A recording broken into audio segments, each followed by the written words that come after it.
Hello दोस्तों, स्वागत है आपका अपने यूट्यूब चैनल अनूप स्टडी में। हम लोग इसके पिछले वाले वीडियो में पढ़े थे 1 से लेकर के जो है कि 10 तक के प्रश्नों को, और इस वीडियो में हम लोग शुरू करेंगे 11 से लेकर के जो है कि टोटल आपके 22 प्रश्न जो है कि कवर किए जाएंगे। और इसमें से आपको जो है कि ये फार्मूला आप याद रखेंगे कि जो फार्मूला है आपका फार्मूला क्या क्या है। 3 फार्मूले हैं। एक परिमाण सदिश है, दूसरा है tan अल्फा, यानी कि यदि किसी भी वेक्टर के साथ यदि एंगल बनता है तो उसके लिए वो है, और यदि दोनों वेक्टर एक दूसरे के लंब होते हैं तो उस समय r बराबर होता है करणी में a स्क्वायर प्लस क्या b स्क्वायर। क्लियर है। चलिए, ये सब आप लोग याद रखे होंगे पहले। और इस जो है कि वीडियो को आप नहीं देख पाए इसके पिछले वाले वीडियो को, तो डिस्क्रिप्शन में लिंक दिया गया है, जाकर वहां से आप देख सकते हैं। तो हम लोग इस वीडियो में देखेंगे प्रश्न नंबर जो है कि 11। तो प्रश्न नंबर 11 क्या है।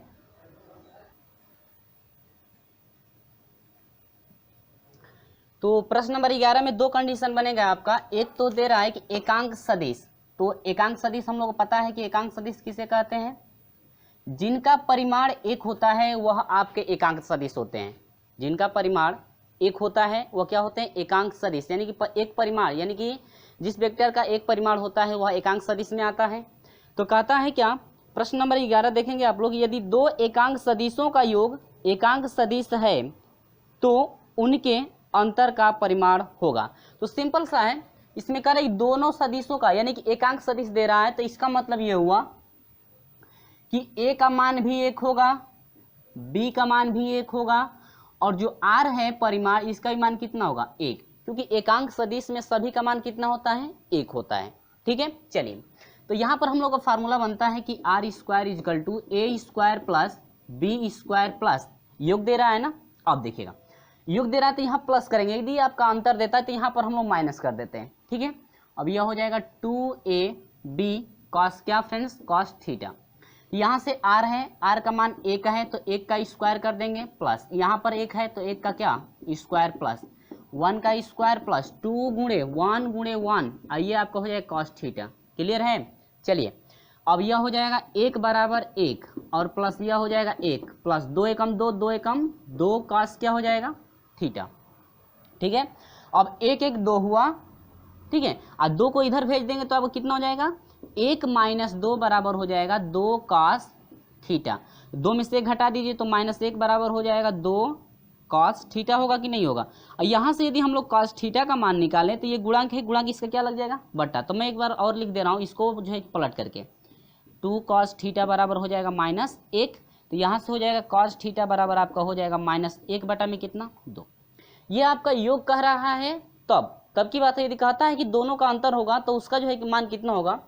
तो कहता है कि उनके अंतर का परिमाण कितना होगा, पूछ रहा है क्या, इनके अंतर का क्या परिमाण। चलिए, तो परिमाण पूछ रहा है तो r बराबर हो जाएगा आपका a square plus b square. अंतर पूछ रहा है तो यहाँ पर माइनस करेंगे 2ab और cos क्या, थीटा। ठीक है फ्रेंड्स। अब देखिएगा, अब ये स्क्वायर में है तो स्क्वायर यहाँ पर हम लोग लगा लेंगे। अब यहाँ पर हो जाएगा आर स्क्वायर बराबर, ये दोनों का क्या अंतर दे रहा है ना, तो कहता है कि तो उनके अंतरों का परिमाण होगा। तो यहाँ पर अंतर कर रहा है तो माइनस कर दिए। अब देखिए ए का वैल्यू 1, आर का मान, ये नहीं कि आर का मान आप लोग पुट करेंगे, ये आर का मान अब इसके लिए कार्य नहीं करेगा। ठीक है, क्योंकि अंतर जब लेंगे तो उनका जो है परिमाण आपको फाइंड करने के लिए कह रहा है। तो ए का मान 1 रखेंगे तो 1 का स्क्वायर 1 प्लस बी का मान 1 रखेंगे तो 1 का स्क्वायर 1 -2 गुणे 1 गुणे 1 गुणे कॉस थीटा की वैल्यू कितना फाइंड हुआ है, -1/2 ना। तो यहाँ पर हो जाएगा क्या, -1/2। ठीक है। अब यहाँ से हो जाएगा आर स्क्वायर बराबर 1 1 कितना हो जाएगा 2, और ये 2 से 2 क्या हुआ, कट गया। और माइनस से सॉरी, ये जो आपका माइनस है, माइनस से माइनस गुणा करेंगे तो क्या हो जाएगा प्लस। ये 2 से 2 कट गया और 1 एकम क्या हो गया 1। तो ये हो जाएगा फ्रेंड्स आर स्क्वायर बराबर हो जाएगा 2 1 कितना 3। तो यहाँ से हो जाएगा आर बराबर हो जाएगा करणी में कितना 3। ये रहा आपका क्या आंसर। यानी कि जो परिमाण है, अंतर का यदि परिमाण जो है कि फाइंड किया जाए तो अंतर का परिमाण -3, जो कि ऑप्शन नंबर सी आपका करेक्ट है। ऑप्शन नंबर क्या है, सी। ये क्लियर है। यदि वीडियो अच्छा लगता है तो लाइक और अपने दोस्तों में शेयर जरूर कर दीजिएगा। चलिए बढ़ते हैं क्वेश्चन नंबर जो है कि 12 की तरफ। तो क्वेश्चन नंबर 12 जो है कि आपका बहुविकल्पी है, सिर्फ आपको ऑप्शन ढूंढना है उसमें। तो चलिए शुरू कर लेते हैं। प्रश्न नंबर 12 क्या कहता है देखेंगे। तो क्वेश्चन नंबर 12 में कह रहा है कि सदिश राशि है, सदिश राशि में जो कि आपसे पूछा गया 2005 में, और इसमें ऑप्शन दिया गया है दूरी, चाल, वेग तथा द्रव्यमान। आपको जो कि पहले भी बताया गया है, इसके पिछले वाले वीडियो में जब स्टार्ट किया गया था ये चैप्टर तो हम लोग बेसिक कुछ समझे थे, जो कि अदिश राशि किससे कहते हैं, सदिश राशि किससे कहते हैं, और उसमें कुछ एग्जाम्पल भी हम लोग समझे थे। तो इसमें पूछ रहा है कि सदिश राशि किससे कहते हैं। सदस्य जो है कि सदिश राशि वही होती है जिनको व्यक्त करने के लिए परिमाण और दिशा दोनों की आवश्यकता होती है। तो इसमें आपका दूरी जो है यह अदिश राशि है, चाल भी अदिश राशि है, और जो वेग है यानी कि ऑप्शन नंबर जो सी वाला है, ऑप्शन नंबर सी, यानी कि जो वेग है, वेग को व्यक्त करने के लिए परिमाण और दिशा दोनों की आवश्यकता होती है। और द्रव्यमान जो है, द्रव्यमान को व्यक्त करने के लिए जो है कि दिशा की आवश्यकता नहीं होती है, भले ही परिमाण की आवश्यकता होती है। तो ऑप्शन नंबर कौन सा करेक्ट है, ऑप्शन नंबर सी आपका करेक्ट है। पूछ रहा है कि सदिश राशि है, तो सदिश राशि क्या है, वेग, जो कि ऑप्शन नंबर क्या है, ऑप्शन नंबर जो है कि सी आपका करेक्ट। ठीक है, आगे बढ़ते हैं। क्वेश्चन नंबर 13 है जो कि 2008 में पूछा गया था।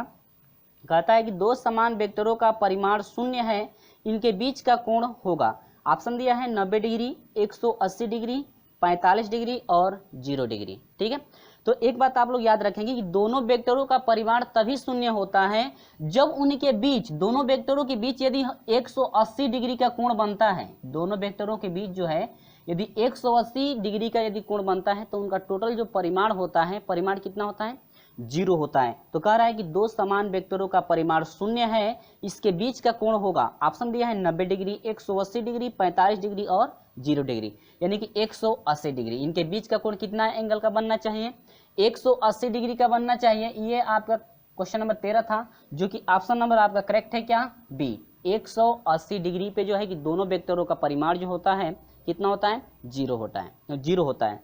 ठीक है, तो क्वेश्चन नंबर 14 की तरफ बढ़ते हैं। यदि वीडियो अच्छा लगता है तो लाइक जरूर कर दीजिएगा और शेयर भी कर दीजिएगा, और वीडियो अच्छा नहीं लगा है तो अनलाइक जरूर कर दीजिएगा। और चलिए बढ़ते हैं क्वेश्चन नंबर जो है 14 की तरफ।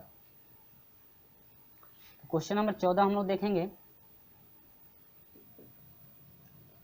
क्वेश्चन नंबर 14 है कि दो सदिशों के परिणामी का मापांक निर्भर करता है। कहता है कि दो सदिश हैं, उसका जो परिणामी का मापांक है निर्भर किस पे करता है, दोनों सदिश, ऑप्शन भी दिया गया है, दोनों सदिशों के परिमाण पर, बी दिया है दोनों सदिशों के बीच के कोण पर, सी दिया है ए और बी दोनों, और डी दिया है उपरोक्त में से कोई नहीं। तो ऑप्शन नंबर फ्रेंड्स आपका सी करेक्ट है, दोनों, यानी कि ए भी सही है और बी, यानी कि दोनों आपका ऑप्शन करेक्ट है, यानी कि ऑप्शन नंबर सी, ए और क्या, बी।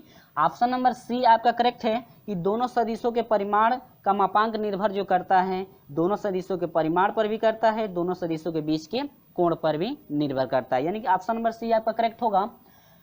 ए और बी दोनों आपका ऑप्शन जो है करेक्ट होगा, यानी कि ऑप्शन नंबर सी, ए और बी आपका करेक्ट है। क्लियर है, चलिए जो है कि बढ़ते हैं क्वेश्चन नंबर 15 की तरफ। क्वेश्चन नंबर 15 क्या है आप लोग देखेंगे, क्वेश्चन नंबर 15। तो क्वेश्चन नंबर 15 में क्या कहता है, तो चलिए फ्रेंड्स क्वेश्चन नंबर जो है 15 की तरफ बढ़ते हैं। कहता है कि सदिशों को तीर द्वारा निरूपित किया जाता है और तीर की लंबाई व्यक्त करती है। देखिए हम लोग इससे जो है पिछले वाले वीडियो में हम लोग पढ़े थे कि जो वेक्टर ए है, ठीक है, ऐसे हम लोग यदि वेक्टर ए लिखते हैं तो हम लोग इसको जो है, ये जो तीर बनाए हैं हम, ऐसे जो ये बना गया है इसको हम लोग बड़ाग्र कहते हैं। क्या कहते हैं, बड़ाग्र कहते हैं। जो ये व्यक्त करता है दिशा को, ये जो बड़ाग्र है ये किसको व्यक्त करता है, दिशा को व्यक्त करता है। और जो बड़ाग्र की ये लंबाई है यह इनके परिमाण को व्यक्त करता है, यानी कि लंबाई को जो है कि व्यक्त करता है, यानी कितने दूरी पर है, यानी कितने दूरी का है, यानी कि उसकी लंबाई को यह व्यक्त करता है, जिसे हम लोग परिमाण भी बोल सकते हैं। क्या, परिणाम। ठीक है, यानी कि यह जो है परिमाण है, किसको व्यक्त करता है, परिमाण को। तो कहता है प्रश्न नंबर जो है 15 की सदिशों को तीर द्वारा निरूपित किया जाता है, तीर की लंबाई व्यक्त करती है, यानी सदिशों के परिमाण को, सदिशों की दिशा को। ऑप्शन नंबर सी है, ए और बी दोनों इनमें से कोई नहीं, यानी कि ऑप्शन नंबर आपका ए करेक्ट है कि जो लंबाई होता है सदिशों के परिमाण को व्यक्त करता है। किसको व्यक्त करता है, सदिशों के परिमाण को। किसको व्यक्त करता है, सदिशों के जो है कि परिमाण को व्यक्त करता है। क्या, ये जो तीर की लंबाई है ये जो है सदिशों के परिमाण को व्यक्त करता है। क्लियर है, तो ऑप्शन नंबर कौन सा करेक्ट है फ्रेंड्स? ऑप्शन नंबर आपका ए आपका करेक्ट है, ऑप्शन नंबर ए करेक्ट है। क्लियर है? चलिए बढ़ते हैं क्वेश्चन नंबर जो है कि 16 की तरफ। क्वेश्चन नंबर 16 क्या है जरा आप लोग देखेंगे। क्वेश्चन नंबर 16 में कहता क्या है कि दो बल P1 तथा P2 का परिणामी P2 से 90 डिग्री पर तथा इसका परिमाण P2 से समान है तो P1 का परिमाण है। सिंपल है, कहता है कि जो 16 है, दो बल दिया गया है, यानी कि A बराबर P1 है और B बराबर क्या है P2। क्लियर है? कह रहा है कि इसका परिणामी P2, अब परिणामी क्या होता है? परिणामी R होता है ना, तो R बराबर क्या दे रहा है कि P2 है। कहता है कि जो थीटा एंगल बन रहा है कितने डिग्री पर बन रहा है फ्रेंड्स? 90 डिग्री पर बन रहा है। ठीक है, तो कहता है कि P1 का परिमाण कितना होगा, आपको बताना है कि P1 आपका कितना होगा। ठीक है, कुछ नहीं करना है, बस फार्मूला हम लोग का होता है R स्क्वायर बराबर यहाँ पर A square plus B square plus 2A क्या होता है B cos थीटा। ठीक है, चलिए मान पुट करेंगे हम लोग, तो R का मान कितना है? P2 का स्क्वायर इजकल टू A का मान कितना है? P1 का स्क्वायर प्लस B का मान कितना है? P2 का स्क्वायर प्लस 2 गुणे A का मान कितना है? P1 गुणे B का मान कितना है? P2 गुणे cos थीटा की वैल्यू कितनी? 90 डिग्री, यानी cos थीटा का मान कितना? 90 डिग्री। ठीक है, अब देखिए P2 इधर आएगा फ्रेंड्स, तो ये क्या हो जाएगा? कट जाएगा ना, और ये P2 स्क्वायर है ना, तो P2 स्क्वायर को इधर भेज दीजिए, तो माइनस हो जाएगा क्या? P1 स्क्वायर और इजकल टू हो जाएगा आपका cos 90 डिग्री का मान 0 होता है ना, cos 90 डिग्री का मान कितना? 0 हो जाएगा, तो आपका टोटल वैल्यू क्या हो जाएगा? 0, यानी कि यहाँ पर 0 हुआ कि नहीं हुआ? या ऐसे भी हम लोग लिख सकते हैं यहाँ पर, यानी कि P1 बराबर क्या हो जाएगा? ये टोटल मान 0 हो जा रहा है और ये आएगा तो 0, यानी कि यहाँ से हो जाएगा P1 स्क्वायर बराबर 0 या P1 बराबर क्या हो जाएगा फ्रेंड्स? 0।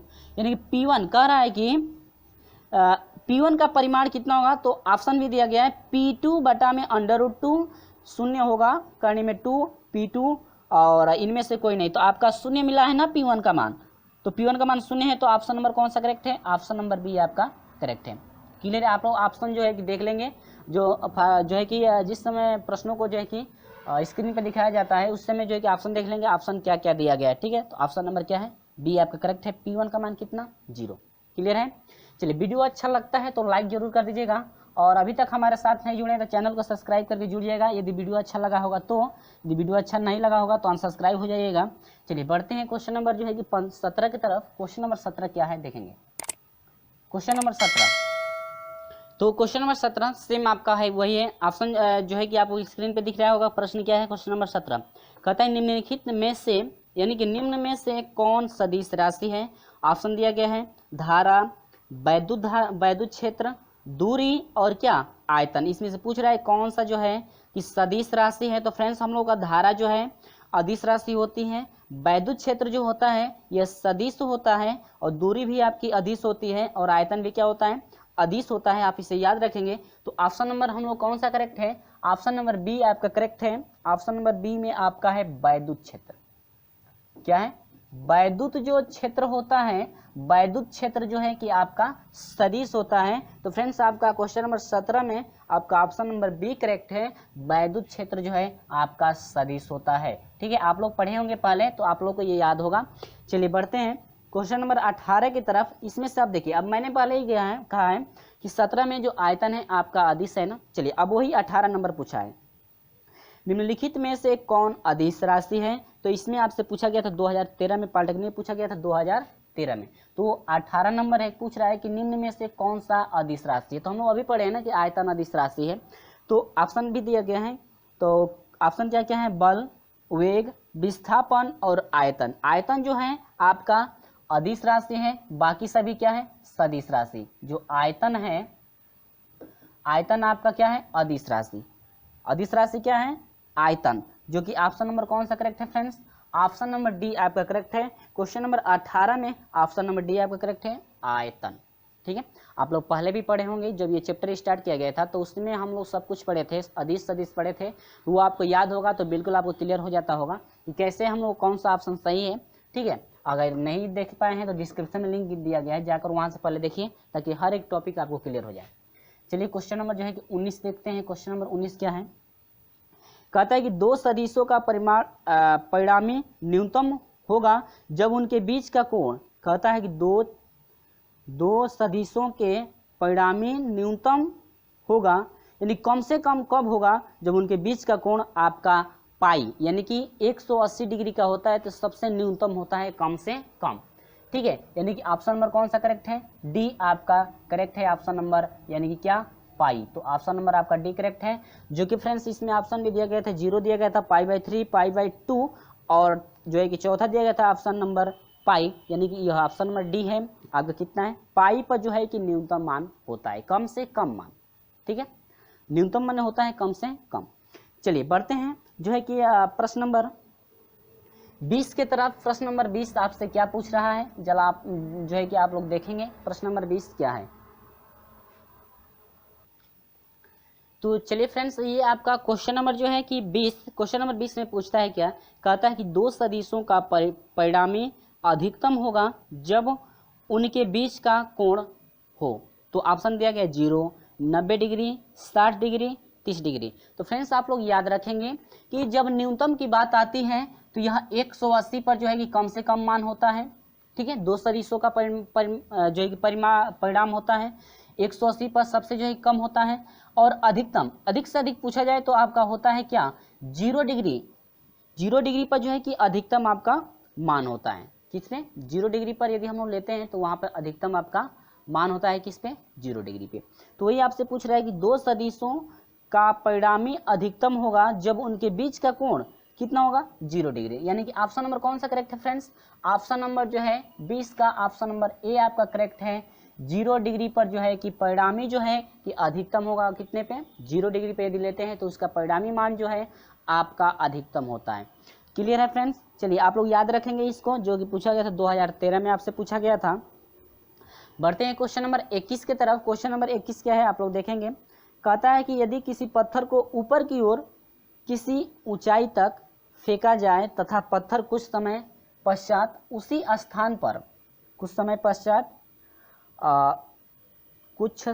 पश्चात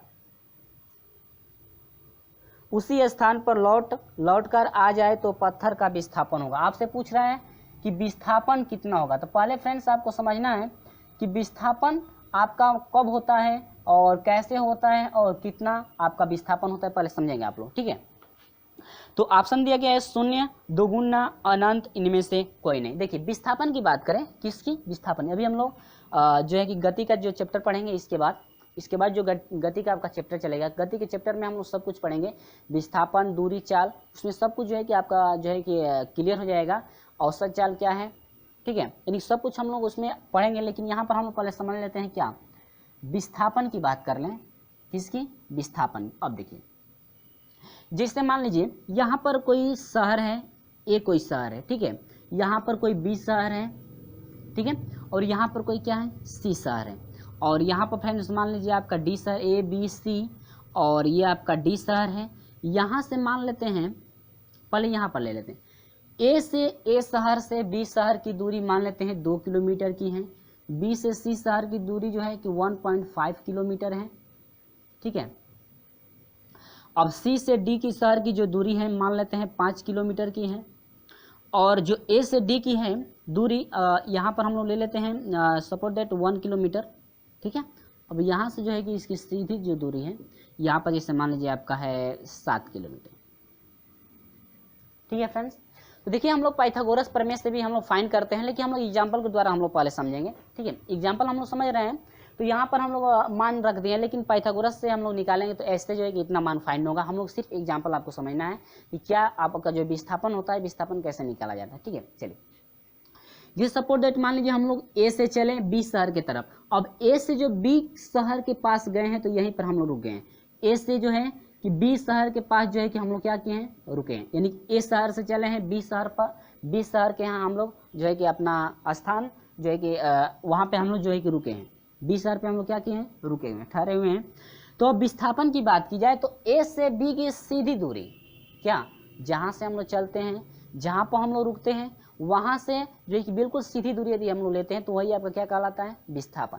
तो हम लोग वहाँ पे जो गति में आपका पूरा जो है कि डेफिनेशन द्वारा हम लोग लेकर चलेंगे वहाँ पे, लेकिन यहाँ पर पहले समझिए।